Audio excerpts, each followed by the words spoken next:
Hello guys, elaborate ko lang sa inyo yung Y delta.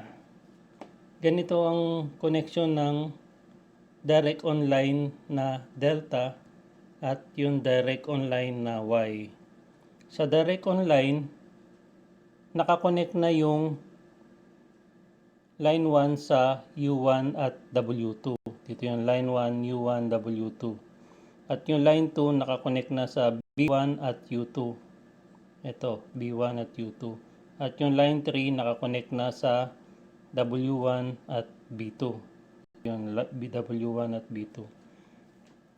Sa Y naman, naka-supply na sa U1, B1 at W1 at naka-short na yung nakatay together na yung U2, B2, W2 dito. U2, B2, W2.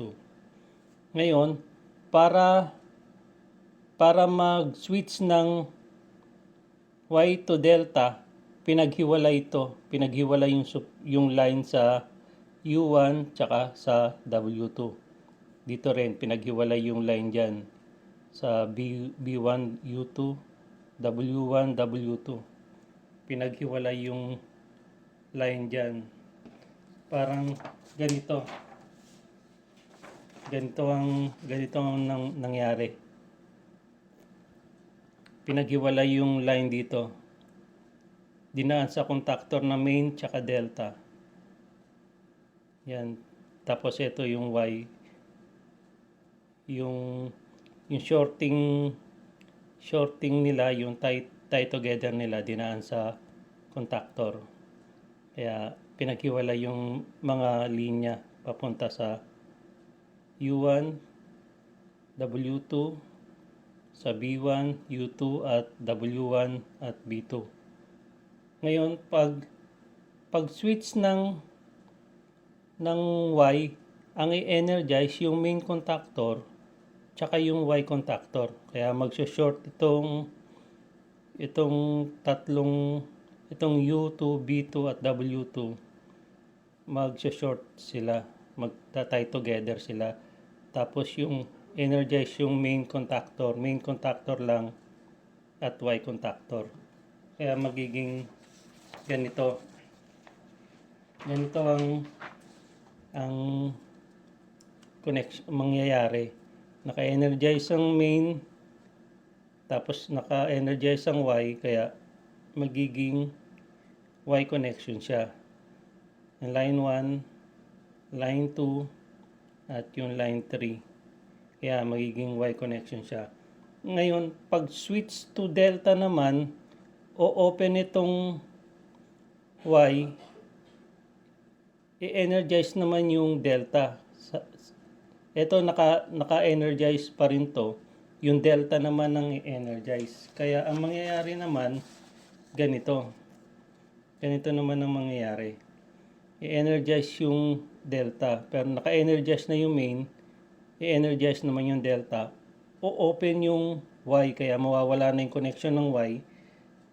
Yung delta na ang i-energize, kaya yung line 1, naka-supply na sa U1 at W2. Yung line 2 naka-supply na sa B1 at U2. Yung line 3 naka-supply na sa W1 at B2. Kaya naging delta connection na siya. Ngayon, ito ang tip ko sa inyo. Napansin nyo itong overload relay ay nakakonect lang sa isang phase.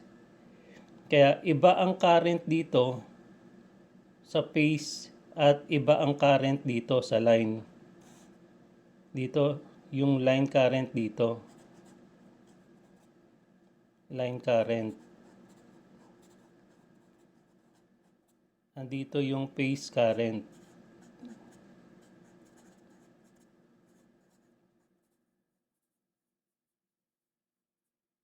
Ngayon, halimbawang ang line current o ang full load current ng motor pag naka-delta ay Halimbawa, ang full load current ng motor pag naka-delta ay 32 amperes.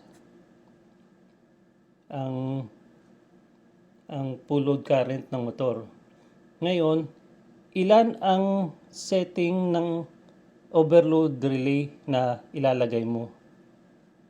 Hindi pwedeng ilagay mo yung overload relay sa 32 amperes, masusunog na yan dahil line current yon. Phase current lang ang minomonitor ng overload relay.